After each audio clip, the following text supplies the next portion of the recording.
and support begins in 3, 2, 1. All right, welcome back to another episode of Nurture and Support. I'm going to call this the Tech Edition, though it's not really, just from my standpoint. But I am Mel at Karmic9 on Twitter, and as always, here is Kelly Toole. Come on down. Like the price is right in here. That's the most enthusiastic introduction to date. I'm going to have to prep up for the next show. Hi, everybody. This is Kelly Toole at KELLYTHUL on Twitter, and glad to be back, and glad to be introduced, and interested to know why this is the tech show. Because our regular listeners will remember a few episodes back when I was having a meltdown about Windows 8, having to work on my laptop, and basically I've been building a new computer and messing with tech stuff, and so my recommendations will all be tech related today because that is the world I have been immersed in lately, and I couldn't come up with anything else. So there you have it. Excellent. So you are not on Windows 8 for this broadcast, which means you'll be in a much better mood. Or you are. Wait, Actually, you're still on Windows 8, right? I am. Oh. I know. I let someone I won't name talk me into getting Windows 8.1 because, Windows isn't going to go backwards, so I better just suck it up and get used to it. So anyway, yes, I paid actual money for Windows 8.1. It's so depressing, but I'm making myself get used to it, and it's horrible. Yeah, actually, it appears Windows is going to continue to go backwards. They're just not going to let you use previous versions. So. That's true. Yeah, that's a good way to put it. Yeah, so anyway, no, I'm still not happy with Windows 8, but I am going to be a big girl and suck it up and get used to it. I hate it, though. We're going to premiere a new format, right? We are. We're going to shorten up the show a little bit for everybody. We're going to go to one episode a piece, or one recommendation, I should say, a piece, and our social media recommendations, and we might throw in a little bonus rec now and again, or a bonus unrecommendation. We haven't really done any of those lately, but they might be coming back. Yeah. You never know. So all of that's geared towards making things a little bit easier on us and shortening things up a little bit for all of you out there who might not want to listen to us drone on for an hour, but there you go. That Breaking Bad episode was totally worth an hour, though, really. Absolutely. Yeah, and thank you for those of you who did it. Mel and I were a little worried going into it. We were both very, very passionate about Breaking Bad, and we know there's a group of folks out there that are likewise, but there's also folks that have seen it who might not have been super excited to listen to why Mel and I like it. But we had a nice level of listenership on that episode, so thank you very much for those who did listen. That was fun. I could do another one and talk about Breaking Bad more. We could, because there was so much that we didn't talk about, or in the moment, like I forget to talk about. I really wanted to talk about that Ozymandias promo that they had done, but I totally forgot about it. But I put it up on the blog post for anyone who missed it. Yeah. And so maybe we'll do a Breaking Bad spoiler episode because we behaved ourselves as best we could in the episode and tried not to spoil it for anyone who hadn't seen it. So we stayed out of it. But maybe we can do another one that's all about spoilers, and we'll just let it rip. We'll ruin it for all of you. Yep. Yeah. But we can warn them. We can say the super spoiler edition or something like that. Yeah. So, I guess that's enough talk about last week. We will jump into this week's episode, and I think it's my turn to start off again, I believe. Correct. So we're going to jump into my tech recommendations here. Like I said, I've been building a new computer, and I just want to start off and say that for any of you out there who think that that's really, really, really hard, it's not as bad as you might think it is. Most of us, I want to say, probably get into building our own stuff because gaming, especially PC gaming back in the day, is a very expensive habit. And if you don't build it yourself, you can't possibly afford to do it. So I think it's fun. I like looking at all the tech specs and picking out what video card to get and what motherboard and what blingy case to get to put your blingy little lights and everything in. but that's not everybody's thing. I don't buy a lot of stuff. I don't do a lot of chick type shopping, so there's my tech stuff for you. I like to shop for motherboards and video cards. So I'm interested. What does Mel Bling look like on a on a Actually, computer? actually, this one is a very sedate build. I went with a Define R4 case, which is a case built specifically to be quiet. And I have to tell you, I have to keep checking it to make sure that it's actually on because it is virtually silent.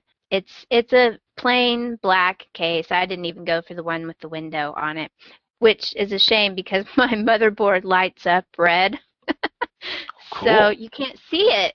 But yeah, I actually, as I've gotten older, I don't do the bling so much. I had some cool blingy ones back in the day, but not anymore. So I had to embrace my age, I'm sorry, and the fact that all those flashing lights will keep me up at night because I'm very light sensitive. So anyway, to the recommendation, the place that I go to buy most of my stuff and to research this and that is Newegg.com. They've been around forever. They're based in California. It is basically the tech world's kind of Amazon. They've actually even started up a pro service that you basically, it's like paying for a Prime account. You give them a membership fee and you get free 2-day shipping. But they cover everything any sort of tech enthusiast would like, especially PC builders.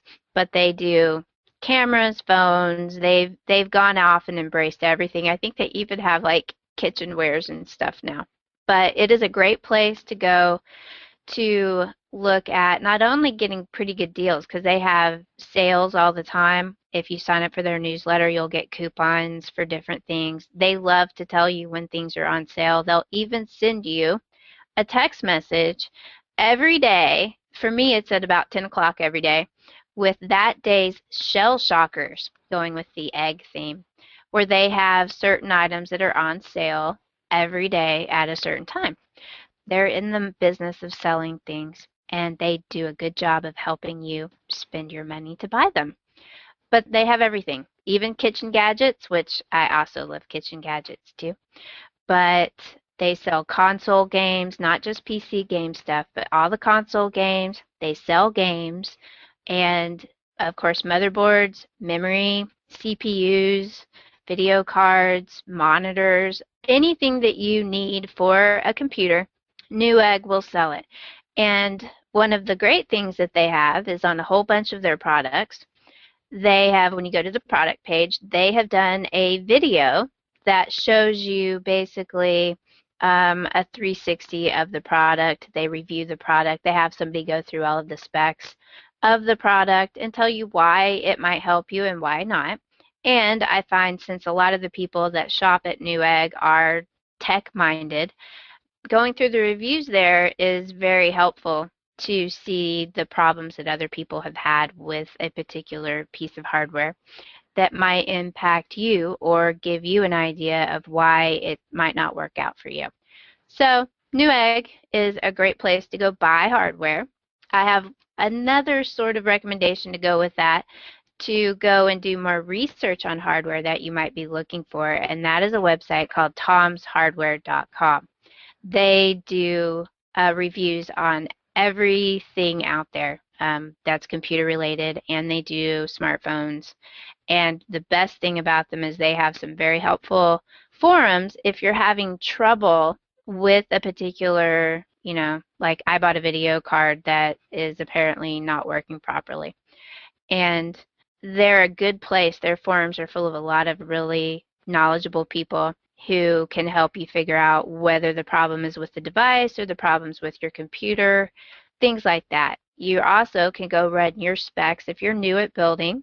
They're very friendly to noobs that are trying to do things like that. And if you want to run your specs past them of the devices that you think you're going to get and all put together, and they'll tell you, whether that's a good use of your money or not. So if you're into building PCs specifically for gaming, the cost to performance ratio is really important, and a lot of these people have it down to an art form as to what is going to give you the most bang for your buck. So it's a good place to start out to look.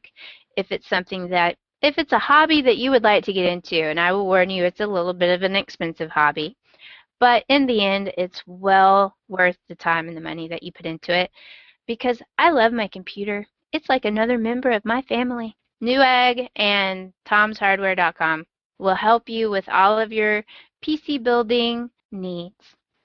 I've been hesitant to ever build my own. You're getting me a little braver towards it. I'm not sure if I'll do that on the next one or not, but I'm at least considering it. When you start to kind of solve that problem, I mean, and I know it's all kind of interrelated, but so you go for a good gaming system. Is it? Do you start? Is there anything that jumps out first? Is it motherboard, video card, RAM, processor, or is it really all of those things and kind of finding that right mix? To me, the motherboard is the most important thing you're going to buy. Now, often your processor, and if you're going for gaming, your video card and your processor are likely to be the most expensive things that you put in there. The motherboard, though, without a good motherboard, nothing else works together. The motherboard is like it sounds, it's a board, it's a computer board that everything else plugs into. So if you get a crappy motherboard, things aren't going to work as well as you want them to. I usually go for, unfortunately, spending a good chunk of money to get the best that I can do so that I don't have to do it all of the time.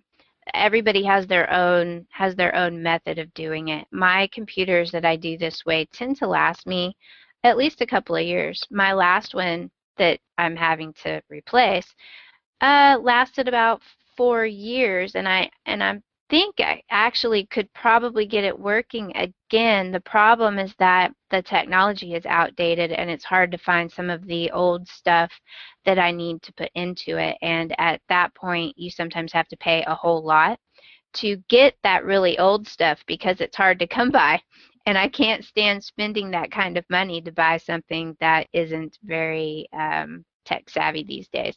But the motherboard, I think, is the most important thing. It's often not the most expensive. Motherboards can be, but you can usually get a motherboard for around $60 to $100. You're going to get a decent motherboard. Now, you can go up and spend up to $300 on a good gaming motherboard if that's your thing. If you're starting out, I wouldn't start out there. If you are going to try to start out there, then you need to do a lot of research if you're just going to do your first build at that. But I'd start your first build. I might start with a workstation just so you can see, hey, you plug all this stuff into this motherboard and you turn it on and holy crap, it works. And you didn't have to go pay Best Buy anything. So Be cool. You do have to do a little of your own tech support on issues like that, but it really is not as hard as a lot of people seem to think it is. Most of this stuff is made to be pretty user-friendly. But if you want to get all up in there with changing all of the settings, my gosh, changing your RAM settings on your memory and overclocking and all of that, it can get really complicated, but it doesn't have to be. You don't have to do all of that if that's not where you're going for. I like to get ones that, as they age, I can start overclocking them to keep up with the new games that are coming out, but I don't usually start out overclocking. I try to get a tech level high enough that I'm doing pretty good, and then as they age, I can start manipulating things to keep them going. Gotcha. That's Cool. my method anyway. Well, we didn't synchronize our recommendations, but we end up with a theme, and that it's building stuff. Will be, I guess, this. That's a catchy title for this podcast, for this building stuff theme. But my recommendation is related to a site that gives you all sorts of tips. I don't know if it gives you tips on how to build a good gaming system, but it gives you tips on many other things. The site is called Instructables, www.instructables, Instructables, like the word instructable, instructable.com. And it has several major sections, which includes a technology section, so maybe there's something in there. Workshop. I believe they have a lot of stuff on there about building Raspberry Pi little robots, which is something I haven't tried to do yet. I love that site. it is very cool because there's technology workshops, living, food, play, and outside are their main characters. But it's a great site. It kind of has a Pinterest feel to it initially, without all the wedding dresses and stuff. And that there's like you get kind of these little tiles of photos of the different things. How to create a home security system using cell phones. How to create, so if you remember in Beetlejuice, the large concrete chair, there's instructions if you want to build that concrete chair from Beetlejuice, how to do that. What I like particularly about the site, so the variety of things they have is great, but then for each one, each section, they start you off with saying, to do this project, this is what you're going to need, and it's a nice comprehensive list of all the supplies you're going to need, and then they go step by step through the process to do it, and a pretty active Q&A session as well. You can become a member, and there's the community aspect to it, so you can, if you try a couple of these projects and want to interact with folks, you can do that. They also have a number of contests that they run off of the site as well, and ironically enough, one of the projects inside of Instructables is how to win an Instructable contest. and they'll so apparently if you want to get into that, you can, but they'll have contests on come up with the best lamp, or come up with the best green idea, or made by bees is another category, where so it has to be something made from honey or bees or those types of things from there. Solar-powered stereo cooler. Now, so there's an idea for you. So there's a project there, but it's just fascinating things. I am far from ever becoming serious in the world of cosplay. I did get a chance to attend a Comic-Con fairly recently in Chicago, and for one day, thanks to Mel's awesome knitting work, I was able to pull a fairly reasonable Jane from Firefly off. And I think I really benefit by the fact that he seems to be a little bit clueless, which was like right in my wheelhouse, and so I could kind of walk around clueless, and it was working. I had a good hat, so these were the key things from there. But there does appear, if you're into some of that, there seems to be quite a bit of, here's how to make realistic horns, or if you're going to do a robot thing, these types of things. So it's a nice site. There's a lot of these out there. I may recommend another one down the road, but this one is good because the variety of projects is really strong. You've got this community piece if you want to kind of interact with folks. You've got a contest piece to do it as well, and it's just kind of a fun site. There's a section building up on 3D printing in this site, which still is a concept I've yet to really fully grasp, is 3D printing, but maybe this will help me a little bit. But it's a good site. It's got a lot of fun content to it, and like I said, depending on where you go. And it's not just tech, and it's not just goofy, cosplay. There's food in there as well. There's some sort of vegan strawberry parfait, which okay. So one of my favorite things on Instructables is it is a dragon cake. It's a cake. You know how all those cake artists make all these wonderful, awesome cakes? There's one on there that is a dragon laying down with all these little eggs around it, and how to do it with fondant and things like that. It's one of my favorite ones. But yeah, I love that website. Haven't successfully made anything off of it yet, but I sure like to look because they like steampunk over there too. Oh, do they? Oh, yes. There's all sorts of steampunk. There's a steampunk, and especially, it's getting about time that the serious Halloween people should be really, really getting into their Halloween plans. And if you like to build things or like to do cool stuff in your yard for Halloween, Instructables has got you covered. They have all sorts of things on there about making big animatronic things. Even just, there's a steampunk pumpkin that I know I have a link for somewhere that's on there. It's really cool. They have all sorts of stuff. It's awesome. Yeah, and a simple search on Instructables on steampunk will bring up many of those things, as I'm doing right now and it's just quite a bit. Steampunk goggles and a nice ray gun. Yeah, lots of very cool things. So good time waster again. Those seem to be a theme of mine. But it actually is some pretty clever ideas out there, and we all have many cell phones. Many of us have past editions of cell phones around the house. You're like, oh, what do I do with this thing? Well, it's got a camera and a Wi-Fi connect. There's probably some pretty cool things you can do with it, and maybe they can help you out with it. So Yeah. something to look at there. So that would be my recommendation for the week.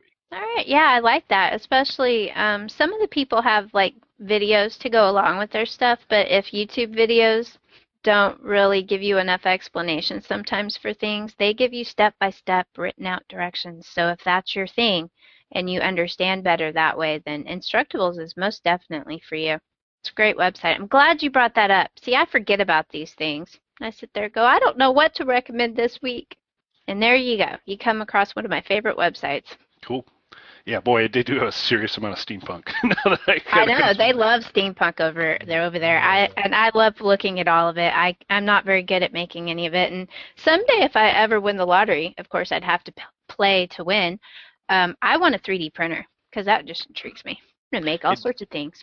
Yeah, I think it could be an amazing thing. I don't understand them yet enough to. It is definitely, but it does seem like a remarkably cool deal. So it's almost like magic. Maybe we can run a Kickstarter for Nurture and Support to get us a 3D printer so we can figure it out. Yes, tell us in the comments if you would give to our Kickstarter to give us a 3D printer so we could play with it. We might make prizes that we could give away. That's right. Yeah, so it would be a gift that kept on giving there. We were giving back to the listeners. So excellent idea. Oh, and I think on that note, it's time to move on to social media recommendations, or did you have anything else to add? Nope, I'm good. Nope. Okay. I'm going to cheat a little bit on my social media recommendation this week. Mine is going to be for a YouTube channel, and my earlier recommendation of Newegg.com. They have an account on YouTube that's Newegg TV. They've got all sorts of little video shows on there that are about current events in tech, things like that, in addition to all of their videos that they do to explain new motherboards or video cards or give you a in-depth look at some new computer case that you might be looking for. So Newegg TV on YouTube, if you're tech-minded, will give you all sorts of neat things to watch and listen to. Check them out. Very cool. We're on a theme here again too. I'm going to also recommend a YouTube channel for folks to subscribe to. My God, it's almost like we plan this stuff, though we don't. Yeah, it was just yeah. We probably shouldn't spoil that. Let people think that we have that level of coordination. But I believe my very first social media recommendation was Annie Colbert on Twitter. It was Annie Colbert on Twitter. And she's awesome. She writes for Mashable. She is a big Muppet fan and just hilarious. So we've been connected on Twitter for some time, and she's just incredibly cool. She does a little bit less on Twitter now and kind of doing things more in the blog and that environment. And something that I had totally missed until recently is that she has started this awesome channel on YouTube that's called 5 Facts. And I want to kind of, gosh, I'm trying to get back here because I want to get she does it with a gentleman. I want to make sure, I know Annie, so that's it, but I want to kind of make sure that I give the appropriate prep. Matt Silverman, there we go, sorry. And Matt Silverman is at Matt Silverman on Twitter with a dash in between the Matt and the Silverman. But so she and Matt Silverman do this 5 Facts thing, and it's really well produced. They're funny. They've got good chemistry. I stumbled across it because they did a 5 Facts on Minecraft here recently, and it was a pretty fun one to go through and hear about the different Minecraft. They give a little of the history, how the creeper came about. It was originally a pig, but they got the horizontal and vertical axes mixed up, and so they turned it green and made it a villain. So that was kind of cool. About halfway through this episode, Will Wheaton shows up. and joins them for some. And so, first thing I learned is Will is sporting a fairly significant tattoo on one of his arms that I had never seen until this video, but it's a pretty ornate deal. But he was on because they had incorrectly in a previous Star Wars episode they were giving some fun trivia facts, 5 facts on Star Wars.